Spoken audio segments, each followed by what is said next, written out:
Oh, you think a good guy with a gun will stab a bad guy with a gun? Well, not only do I believe it, you believe it. Because even when you make these arguments, well, you think a good guy with a gun is going to stop him? Yeah, I do. That's just ridiculous. You should leave it to the cops.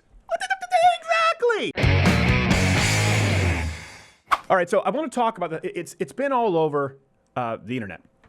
So here's my question of the day before we start. What do you think about the concept of arming teachers, or at least allowing teachers to carry on campus? It's been a hot button issue ever since President Trump suggested the possibility of it. Well, let's roll a clip first. It would be teachers and coaches, and this would only be obviously for people that are very adept at handling a gun. And it's called concealed carry.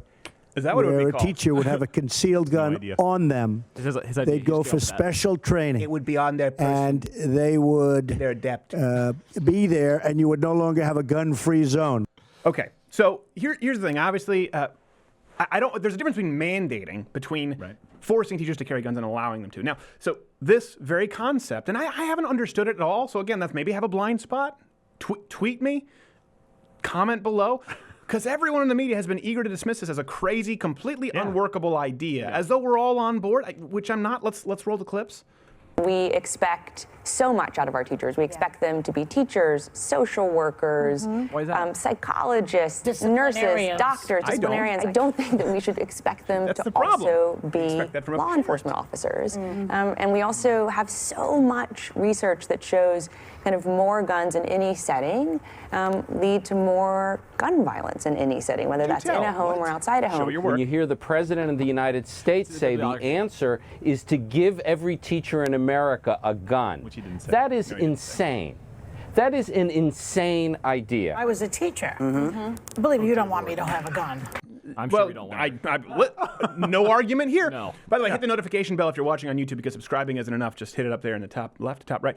Here's the thing. I don't want to force any teachers to carry guns. I don't want to make it a policy where teachers are carrying. You sign up to become a teacher, you have to carry a gun. That's a terrible idea. Okay? So if we're going to talk about this sensibly, let's find common ground. How about allowing teachers and faculty who are already CPL, CCW, LTC, depending on your state, they're holders, to carry on campus just like anywhere else? How about that?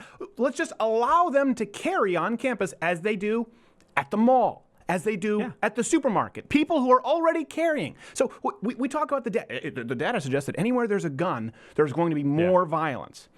Okay, not exactly. Yeah, how about how about the parking lot? All the cars of those teachers who leave their firearm in the car. Is the parking lot a war zone? Yeah, exactly. Don't go out. It's like Detroit. So let's look at this stat. 98% of mass shootings occur in gun-free zones. Okay? That's a fact. That's a fact. Another fact, that concealed carry holders are the most law-abiding demographic you can find in the United States. As far as, according to my research, maybe there's another one, let me know. So CCW permit holders are actually convicted of felonies and misdemeanors at less than a sixth the rate of police officers. Gosh.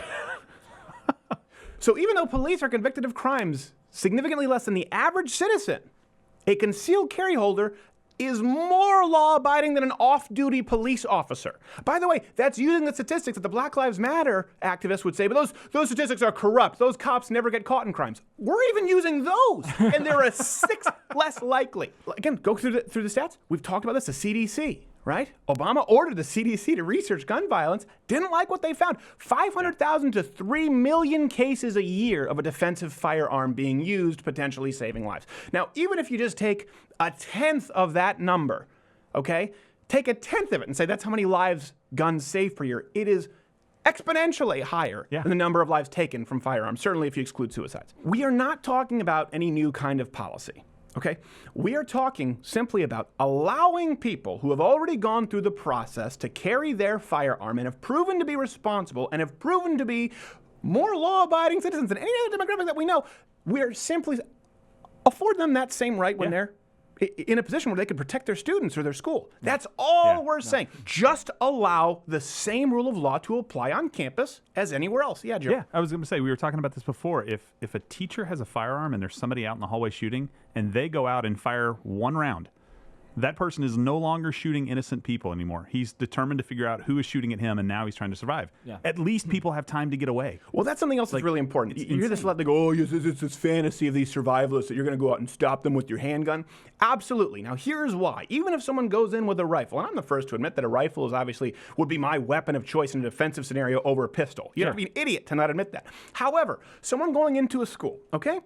Their goal is to mow down as many people as humanly possible because they're evil bastards, as evil bastards do. They're not up against the wall with defensive scenarios. Okay, all right, who's coming my way? Because you do that, everyone's gone outside of the room, you have no one else to shoot. So, in a scenario of a school shooting, this person has to be exposed because they have to move through the hallways to try and take as many lives as possible, where, of course, a teacher or a faculty member who knows the layout of the school could get a jump on them. Now, am I saying you're going to have Rambo come out and stop the next school shooting? No, but it certainly would give them it certainly would increase the odds. By the way, I'm just talking about increasing the odds to better than 98% of mass shootings occurring your way. Gun-free zones. Yeah, that's the thing for me. Like, I like the odds. I like the odds. They're stacked. They only improve when you put a gun in there. And I trust my son and daughter's 5th grade math teachers, their chance of hitting something more than I trust a terrorist's chances of missing. Well, we talk about good guys with a gun stopping with a bad guy with a gun. It's one of those things that it is so truthful that it is ironically disarming, factually. So the left just tries to say, oh, here comes the good guy with a gun myth again. But it's not.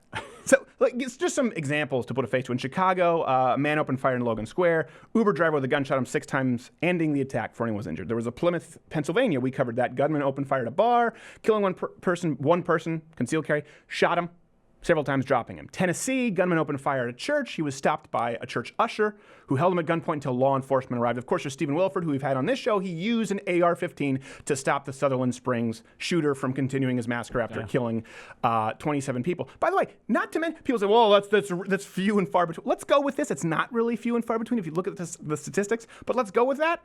There's still no other way around the fact that even if it's not a good guy with a gun civilian, all of the other active shooters who were stopped by police with guns. There's no way around the good guy with guns stopping bad guy with guns, okay? Look, it's either a good guy with a gun who's a civilian or a cop. That's what it comes down to. Or, you know, I will give you this. If you are lucky by some stroke of God, maybe they kill themselves, the active shooter. You get that, and that's why when we list deaths, we don't list the active shooters when we try to. Outside of that, either way, they're still being stopped with a gun. So yeah, this idea that, oh, you think a good guy with a gun will stop a bad guy with a gun? Well, not only do I believe it, you believe it. Because even when you make these arguments, well, you think a good guy with a gun is going to stop him? Yeah, I do. That's just ridiculous. You should leave it to the cops. Exactly! Hey, did you like this video? Of course you did. Unless there's something wrong with you, in which case you can comment below. What's your problem with this video? We want to hear from you, and we promise you 100%, I give you, my word is my bond, we'll answer every single negative comment. For those who are normal, you can leave a thumbs up and subscribe.